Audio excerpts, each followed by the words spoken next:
الحمد للہ رب العالمین والصلاة والسلام علی سید الانبیاء والمرسلین اما بعد فاعوذ باللہ من الشیطان الرجیم بسم اللہ الرحمن الرحیم پڑھیے الصلاة والسلام علیک یا رسول اللہ وعلی آلک واصحابک یا حبیب اللہ الصلاة والسلام علیک یا نبی اللہ وعلی آلک واصحابک یا نور اللہ نویت سنت الاعتکاف۔ پیارے آقا علیہ الصلوۃ والسلام نے ارشاد فرمایا، تم جہاں کہیں بھی ہو مجھ پر درود پاک پڑھو کہ تمہارا درود مجھ تک پہنچتا ہے۔ صلو علی الحبیب صلی اللہ تعالی علی محمد صلی اللہ تعالی علیہ وسلم۔ بسم اللہ الرحمن الرحیم۔ وَلَنَبْلُوَنَّكُمْ بِشَيْءٍ مِّنَ الْخَوْفِ وَالْجُوعِ وَنَقْصٍ مِّنَ الْأَمْوَالِ وَالْأَنفُسِ وَالثَّمَرَاتِ وَبَشِّرِ الصَّابِرِينَ۔ ترجمے کا ذی العرفان۔ اور ہم ضرور تمہیں کچھ ڈر اور بھوک سے اور کچھ مالوں اور جانوں اور پھلوں کی کمی سے آزمائیں گے، اور صبر کرنے والوں کو خوشخبری سنا دو۔ وَلَنَبْلُوَنَّكُمْ، اور ہم تمہیں ضرور آزمائیں گے۔ آزمائش سے فرما بردار اور نافرمان کے حال کا ظاہر کرنا مراد ہے۔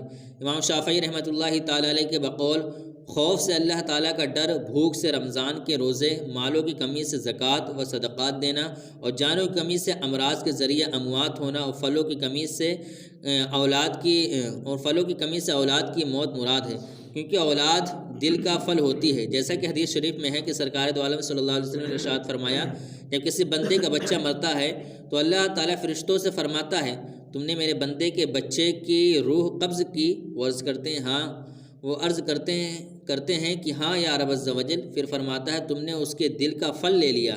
وہ عرض کرتے ہیں، ہاں یا رب عز و جل۔ اللہ تعالیٰ فرماتا ہے، اس پر میرے بندے نے کیا کہا؟ فرشتے عرض کرتے ہیں، اس نے تیری حمد کی اور انا للہ و انا الیہ راجعون پڑھا۔ اللہ تعالیٰ فرماتا ہے، اس کے لیے جنت میں مکان بنا اور اس کا نام بیت الحمد رکھو۔ آزمائشیں اور صبر۔ یاد رہے کہ زندگی میں قدم پر آزمائشیں ہیں۔ اللہ تعالیٰ اپنے بندوں کو کبھی مرض سے، کبھی جان و مال کی کمی سے، کبھی دشمن کے ڈر خوف سے، کبھی کسی نقصان سے، کبھی آفات و بلیات سے، اور کبھی نت نئے فتنوں سے آزماتا ہے۔ اور راہ دین اور تبلیغ دین تو خصوصاً وہ راستہ ہے جس میں قدم پر آزمائشیں ہیں۔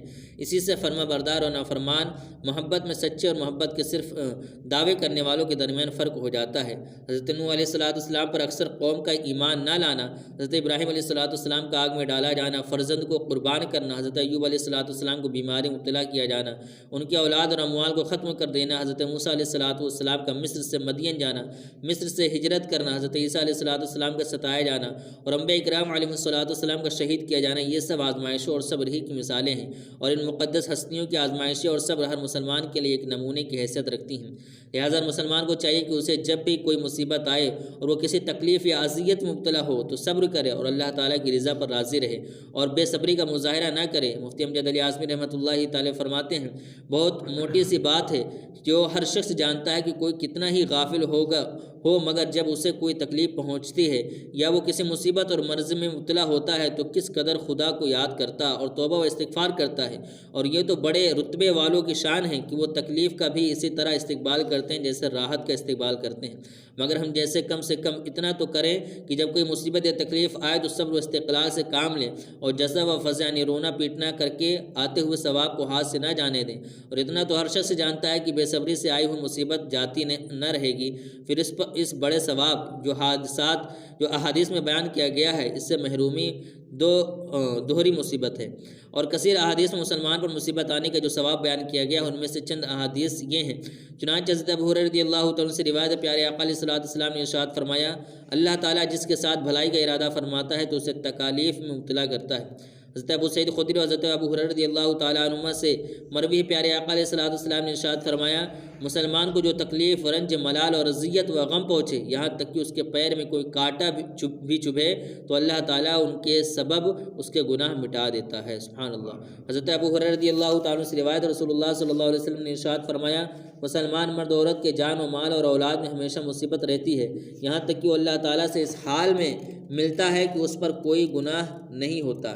حضرت جابر رضی اللہ تعالیٰ سے روایت ہے، حضور صلی اللہ علیہ وسلم نے ارشاد فرمایا، قیامت کے دن جب مصیبت زدہ لوگوں کو ثواب دیا جائے گا تو آرام و سکون والے تمنا کریں گے کہ کاش دنیا میں ان کی کھالیں کینچیوں سے کاٹ دی گئی ہوتیں۔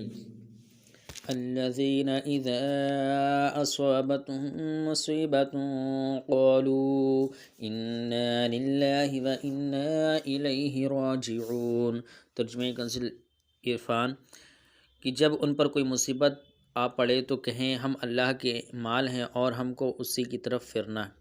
الذین اذا اصابتهم مصیبہ، وہ لوگ کہ جب ان پر کوئی مصیبت آتی ہے۔ اس سے پہلی آیت میں مصیبتوں پر صبر کرنے والوں کو جنت کی بشارت دی گئی، اور اس آیت میں یہ بتایا گیا کہ صبر کرنے والے وہ لوگ ہیں کہ جب ان پر کوئی مصیبت آتی ہے تو کہتے ہیں ہم اللہ تعالیٰ ہی کے مملوک اور اسی کے بندے ہیں، وہ ہمارے ساتھ جو چاہے کرے اور آخرت میں ہمیں اسی کی طرف لوٹ کر جانا ہے۔ انا للہ و انا الیہ راجعون پڑھنے کے فضائل۔ احادیث میں مصیبت کے وقت انا للہ و انا الیہ راجعون پڑھنے کے بہت فضائل بیان کیے گئے ہیں۔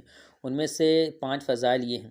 ام المؤمنین حضرت ام سلمہ رضی اللہ تعالیٰ عنہ فرماتی ہیں میں نے سید المرسلین صلی اللہ علیہ وسلم کو یہ فرماتے ہوئے سنا کہ جس مسلمان پر کوئی مصیبت آئے وہ اللہ تعالیٰ کے حکم کے مطابق انا للہ و انا الیہ راجعون پڑھے اور یہ دعا کرے اللہم اجرنی فی مصیبتی و اخلف لی خیرا منہا، اے اللہ میری اس مصیبت پر مجھے اجر عطا فرما اور مجھے اس کا بہترین بدلہ عطا فرما، تو اللہ تعالیٰ اس کو اس سے بہتر بدلہ عطا فرمائے گا۔ حضرت ام سلمہ رضی اللہ تعالیٰ عنہ فرماتی ہیں جب حضرت ابو سلمہ رضی اللہ تعالیٰ عنہ فوت ہو گئے تو میں نے سوچا کہ مسلمانوں میں حضرت ابو سلمہ رضی اللہ تعالیٰ عنہ سے بہتر کون ہوگا، وہ تو پہلے گھر والے ہیں جنہوں نے حضور صلی اللہ علیہ وسلم کی طرف ہجرت کی۔ بہرحال میں نے یہ دعا کہہ لی، چنانچہ اللہ تعالیٰ نے ان کے بدلے مجھے رسول اللہ صلی اللہ علیہ وسلم عطا فرما دیے، جو کہ حضرت ابو سلمہ رضی اللہ تعالیٰ عنہ سے بہت بہتر تھے۔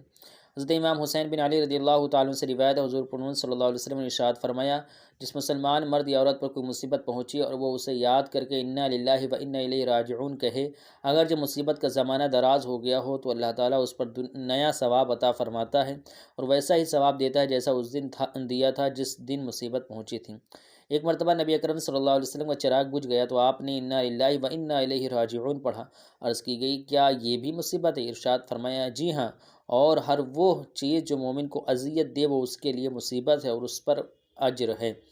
ایک اور حدیث شریف میں ہے کہ مصیبت کے وقت انا للہ و انا الیہ راجعون پڑھنا رحمت الہی کا سبب ہوتا ہے۔ حضرت عبداللہ بن عباس رضی اللہ تعالیٰ عنہما سے روایت ہے نبی اکرم صلی اللہ علیہ وسلم نے ارشاد فرمایا میری امت کو ایک ایسی چیز دی گئی ہے جو پہلی امتوں میں سے کسی کو نہیں دی گئی، وہ چیز مصیبت کے وقت انا للہ و انا الیہ راجعون پڑھنا ہے۔ اولئک علیہم صلوات من ربہم ورحمہ واولئک هم المہتدون۔ ترجمہ کنزل ایمان یہ لوگ ہیں جن پر ان کے رب کی درودیں ہیں اور رحمت، اور یہی لوگ راہ پر ہیں۔ اولئک علیہم صلوات من ربہم ورحمہ یہ وہ لوگ ہیں جن پر ان کے رب کی طرف سے درود ہیں اور رحمت۔ صبر کرنے والے اللہ تعالیٰ کے محبوب ہوتے ہیں، ان کے لیے بخشش اور ہدایت و رحمت ہے۔ مصیبت پر صبر کے آداب۔ مصیبت پر صبر کرنے کے کئی آداب ہیں، ان میں سے 4 آداب یہ ہیں جنہیں علامہ ابن قدامہ مقدسی رحمۃ اللہ تعالی نے اپنی کتاب مختصر منہاج القاصدین کے صفحہ 277 پر ذکر فرمایا ہے۔ جب مصیبت پہنچے تو اسی وقت صبر و استقلال سے کام لیا جائے، جیسا کہ حضرت انس بن مالک رضی اللہ تعالیٰ عنہ سے روایت ہے کہ حضور اکرم صلی اللہ علیہ وسلم نے ارشاد فرمایا صبر صدمے کے ابتدا میں ہوتا ہے۔ مصیبت کے وقت انا للہ و انا الیہ راجعون پڑھا جائے، جیسا کہ حضرت ام سلمہ رضی اللہ تعالیٰ عنہ کا عمل اوپر گزرا ہے، کیونکہ انہوں نے اپنے شوہر کے انتقال پر انا للہ و انا الیہ راجعون پڑھا۔ مصیبت آنے پر زبان اور دیگر اعضاء سے کوئی ایسا کلام یا فعل نہ کیا جائے جو شریعت کے خلاف ہو، جیسے زبان سے اللہ تعالیٰ کی بارگاہ میں شکوہ شکایت کے کلمات بولنا، سینہ پیٹنا اور گریبان چاک کر لینا وغیرہ۔ صبر کی سب سے بہترین صورت یہ ہے کہ مصیبت زدہ پر مصیبت کے آثار ظاہر نہ ہوں، جیسا کہ صحیح مسلم میں ہے کہ حضرت انس بن مالک رضی اللہ تعالیٰ فرماتے ہیں حضرت ام سلیم رضی اللہ تعالیٰ عنہ کے بطن سے حضرت ابو طلحہ رضی اللہ تعالیٰ عنہ کا ایک لڑکا فوت ہو گیا۔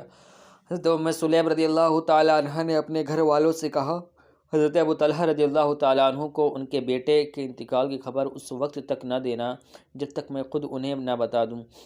جب حضرت ابو طلحہ رضی اللہ تعالیٰ عنہ آئے تو حضرت ام سلیم رضی اللہ تعالیٰ عنہ نے انہیں شام کا کھانا پیش کیا، انہوں نے کھانا کھایا اور پانی پیا۔ حضرت ام سلیم رضی اللہ تعالیٰ عنہ نے پہلے کی بنسبت زیادہ اچھا بناؤ سنگار کیا۔ حضرت ابو طلحہ رضی اللہ تعالیٰ عنہ نے ان سے ازدواجی عمل کیا۔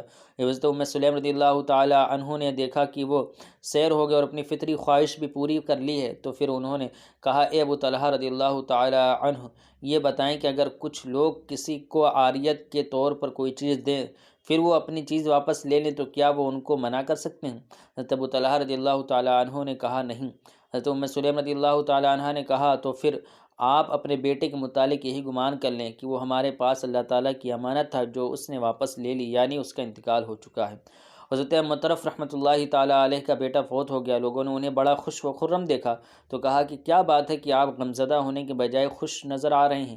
فرمایا جب مجھے اس صدمے پر صبر کی وجہ سے اللہ تعالیٰ کی طرف سے درود و رحمت اور ہدایت کی بشارت ہے تو میں خوش ہوں یا غمگین؟